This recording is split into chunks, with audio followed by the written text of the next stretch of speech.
This is Revolution at Sea with John Curtis Perry.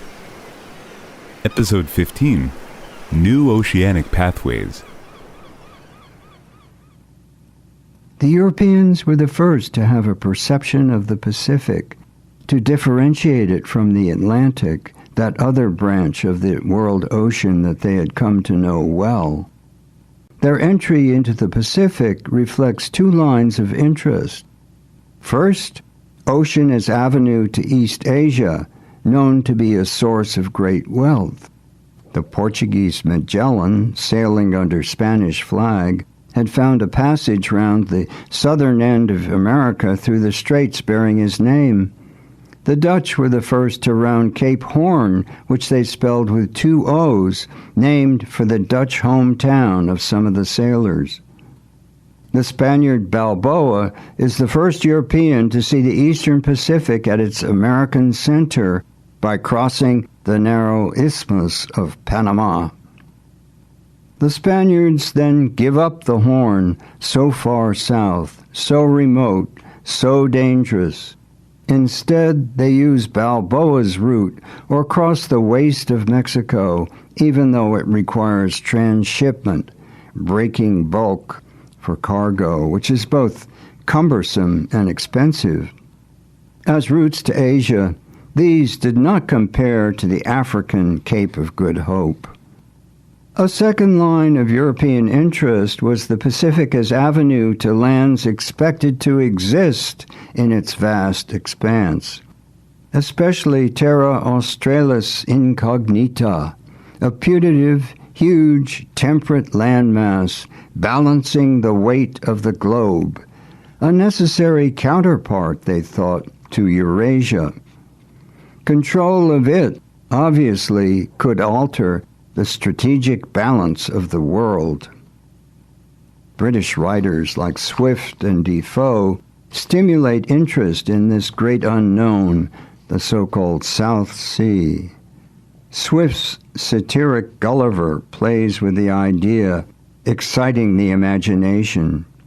Defoe, in his survival narrative, Robinson Crusoe, 1719, speaks to the spirit of individualism that European explorers brought to the Pacific and elsewhere.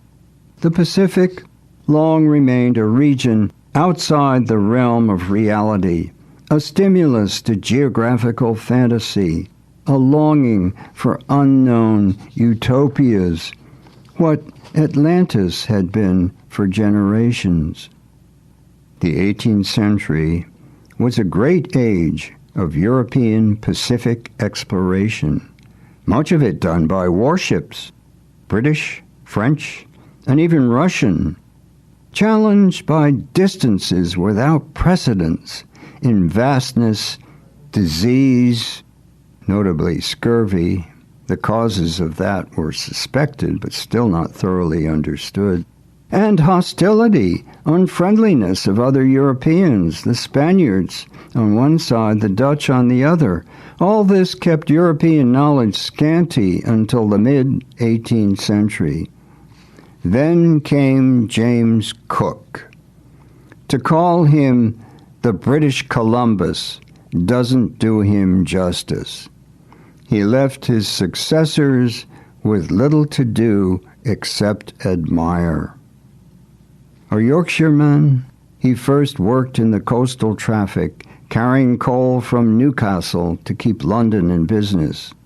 He became a great seaman and a great leader, stern but just, always concerned with the welfare of his men.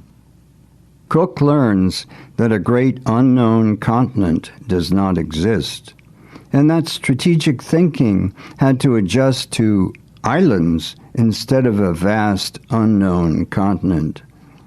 Cook was accompanied by a wealthy scientist, Joseph Banks, who, along with others, engaged in huge collecting efforts.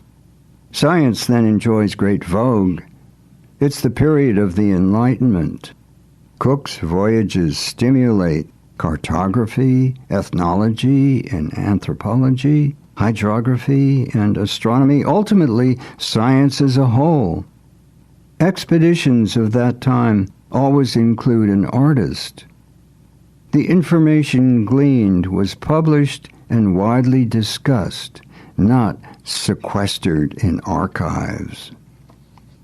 But the major purpose of oceanic enterprise was economic and strategic, not intellectual or aesthetic.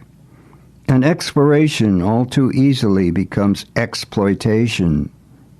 Some Europeans develop a certain sense of cultural objectivity, but most still believe that Europe was the light of the world, and Europe's mission was to enlighten the benighted, benefiting Europe while doing so. The cardinal principle of British strategy was to maintain a balance of power on the continent, ideally through diplomacy, and this meant subsidies. Thus, the British built alliances with nations fighting the primary enemy, France, whatever the French regime, be it Bourbon or Bonaparte. Sea power provided the chief weapon for the British. Even one of its greatest generals, Wellington, would be skeptical of a standing army for Britain. Exotic, he called it. We should be mad were we to make a pet of it. By the late 1700s, Britain had created the world's most efficient fighting fleet, built upon mastery of many difficult and advanced technologies. British ships were not necessarily better. They were often less well designed than French or Spanish ones, but they could sail faster and fire more accurately because they had more training than their rivals. At sea, handling a ship required a high level of skill achieved by long experience and continual practice.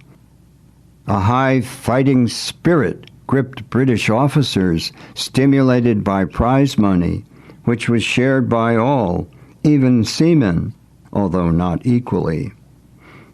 Finding good seamen was the chief problem.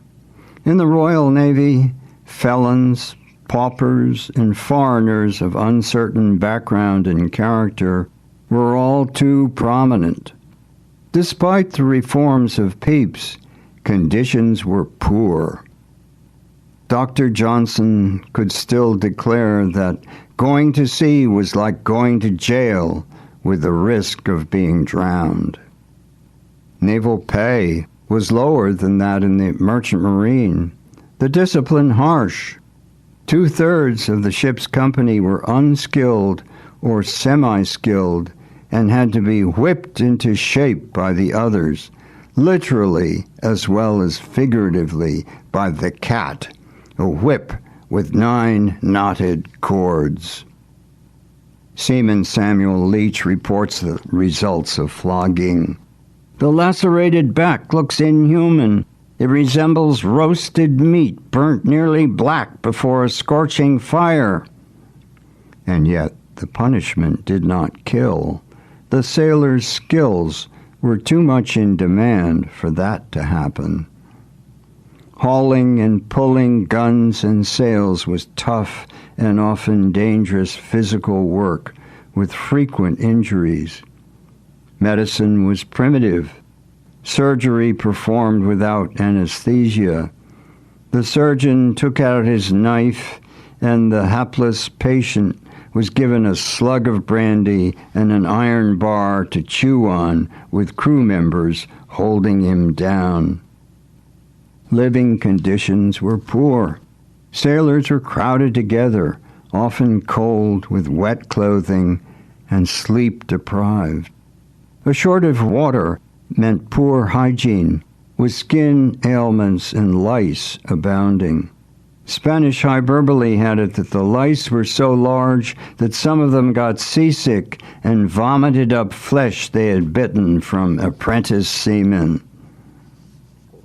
Durability of food was the chief challenge. Salting, drying, and pickling were the only means of preservation and immediately restricted what could be served. Food suffered from lengthy storage under poor conditions. Sailors used the term dog's body to describe its quality. The drinking water stored in casks would deteriorate, taking on a biological life of its own, and the staple ship's biscuit deteriorated. Men complained that it stank of rat urine and that it was maggot-ridden. Midshipmen staged races with walking biscuits moving across a table. Salt meat, primarily beef and pork, accompanied the biscuit. Aged salt beef was hard enough that one talented seaman was able to carve a snuff box out of it. Dried peas and a bit of cheese might supplement. Rat emerged as a delicacy. Skinned and broiled, it was healthful because rats synthesize and store vitamin C, the essential anti-scorbutic. One admiral described rats as tasty as rabbits, but not as large. Casualties in the Royal Navy are revelatory.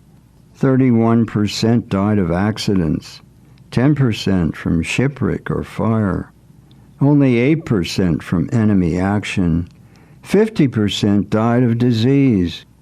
Here in the USA, 30% of Salem's young sailors did not reach their 30th birthdays. Long voyages inevitably led to scurvy, a disease of physical degeneration. First, teeth and hair fall out, then skin ulcerates with pain in the joints. Old wounds reopen. Lassitude, depression, blindness, and death follow. But recovery could be rapid, indeed miraculous. Seafarers learned that fresh meat and fresh vegetables could prevent and cure scurvy. Lemon juice was found to be efficacious. It was easy to store, and Sicily becomes a primary source of lemons for the Royal Navy. Cooks issued sugar to make lemonade. Many sailors preferred to mix their juice with their rum ration. The lemon made protracted naval blockades possible. Shipboard survival depended utterly on dedicated, skilled teamwork and achieving mutual respect and confidence in an autocratic society. The necessity of skills had been noted long before. Thucydides has Pericles saying to the Athenians, "Seamanship is an art like any other. It is not something that can be picked up in one's spare time. Indeed, it leaves no leisure for anything else." Sailors were known appropriately as hands, their most important asset. Trained muscle power created a well-oiled human machine. The daily grog, or rum rations, helped assuage hunger, fatigue, cold, and pain. But there were never enough seamen to man the Navy without jeopardizing the merchant marine. Hence, recruitment of foreigners and the press gang looking for gullible victims becomes a familiar waterfront sight. The wartime demand for skilled seamen, especially topmen, was twice the supply. This was not a job for the acrophobic. Climbing to the top of a 50 to 60-foot mast, swaying in the swells of the water, demanded both the strength of young manhood and long experience. A good topman needed to have gone to sea as a boy and undergone intensive training. He would then be ready in his late teens. By his early 30s, he would no longer be sufficiently agile. Patrick O'Brian, in his series of novels, familiar, I'm sure, to many of you, describes all this very well.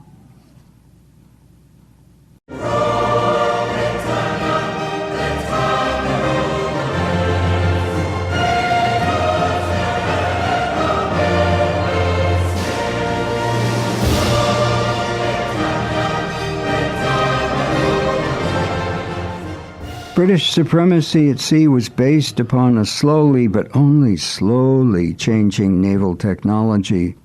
The larger ships of the Third Anglo-Dutch War of the 1670s could have fought in the line at Trafalgar in 1805. The basics were the wooden hull, the canvas sail, and the iron cannon. The gun was hand-operated at visual range, muzzle loading, and smooth bore, firing solid iron projectiles.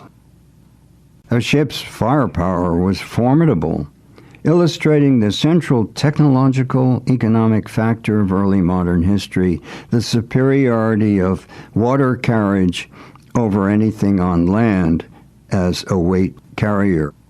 Historian John Keegan, contrasting Waterloo 1815 fought on land with Trafalgar 1805 fought at sea, notes that the throw weight of the fleet was far greater than the throw weight of the Army. The Army had to drag its guns overland, a laborious and slow process, whereas, with relative ease, ships could not only carry more guns, but also carry them faster at a time when, in good weather, a ship could make a run of 130 miles a day. A horseman at that time could travel 100 miles in a day, but an army no more than 30. Until the railroad and the electric telegraph, people and ideas usually traveled faster by sea than by land. Warships were large investments, their construction a lengthy process, their maintenance expensive. Even in peacetime, they required constant attention, fighting salt, sun, wind, and storm, their rigging and masts so exposed to weather. Thus, navies were more weather and climate dependent than armies. Barnacles attacked the hull, and weeds would slow a ship's speed. In the warm water of the tropics, below decks, one could even hear worms gnawing. Copper sheathing, introduced by the 1770s, was expensive but effective. The great Admiral Collingwood said his flagship Venerable was so completely rotten as to be unfit for sea. "We've been sailing for the last 6 months with only a copper sheet between us and eternity," the Admiral wrote. The ship of the line, bearing 60 or more guns, was invulnerable to all but her own kind. The critic John Ruskin would say, "A ship of the line is the most honorable thing that man as a gregarious animal has ever produced." Second importance to the ship of the line would be the frigate, a fast scout with 20 to 50 guns. Others in a fleet would be a miscellany, a complexity of sloops, brigs, schooners, and so forth. Big battles were usually indecisive. Ships seldom sank in action. More frequently they would surrender. Defeat was usually the result of severe damage to the rigging and casualties suffered in hand-to-hand combat. Sinking was usually due to fire and explosion from the powder magazine. From 1785 to 1815, the Royal Navy wins an unprecedented series of battles against the French and their allies, the Spanish, the Dutch, the Danes. Trafalgar in 1805 was the climax of a series of victories, reflecting in part development for the first time of an effective signaling system. Trafalgar carries mythical weight, a triumph for Britain, just as the Armada was a triumph for England. It was the apotheosis of Admiral Horatio Lord Nelson, already a hero, the most popular man in England, recipient of rock star adulation, which he carefully cultivated. Wherever he went, he was greeted by bands playing, "Hail, the conquering hero comes!"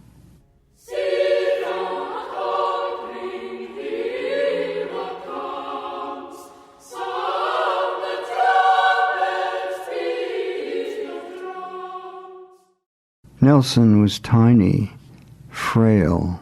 He lost one eye and one arm in battles, but women found him irresistible, even though he treated his own wife abominably. Certainly, he was vain and moody, but he had a genius for leadership, choosing to surround himself with younger officers in the same mold. His band of brothers, he called them. Bold and talented they were. Nelson exercised what can be described as modern management style, delegating authority and encouraging initiative. His flagship victory is preserved at Portsmouth. You can stand on a brass plate marking the precise spot on deck where he fell, mortally wounded, a conspicuous figure with his great three-cornered hat, picked off by a French sharpshooter. "Thank God I've done my duty," were Nelson's last words. Legend has it that for the long voyage home, his body was put in a great cask of brandy, but his shipmates tapped the keg en route, leaving Nelson in not very good shape upon arrival. No matter, he ascended to St. Paul's Cathedral, where he now rests.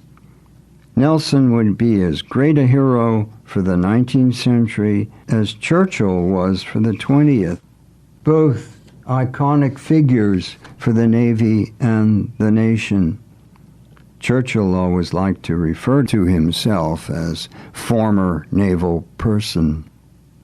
The stunning success of Trafalgar, in effect, ended the naval war. It killed any French hopes of invading Britain and cut France off from a wider world and its trade. Meanwhile, for the British, a critical timber shortage was developing.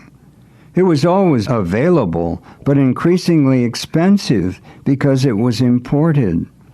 Many ships were built of unseasoned, inferior timber and were short-lived as a result. To build one ship of the line required 2,000 oak trees, 57 acres worth.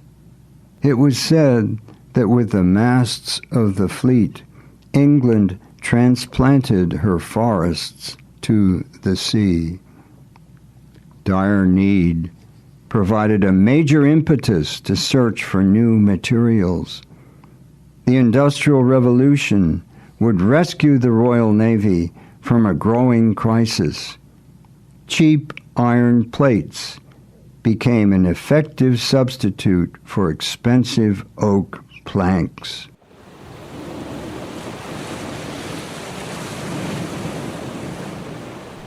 Meanwhile, what was happening in France, Britain's primary enemy? The international maritime competition tightens as the two nations confront each other. Join us next time in episode 16, France as Oceanic competitor, as we look at this tension.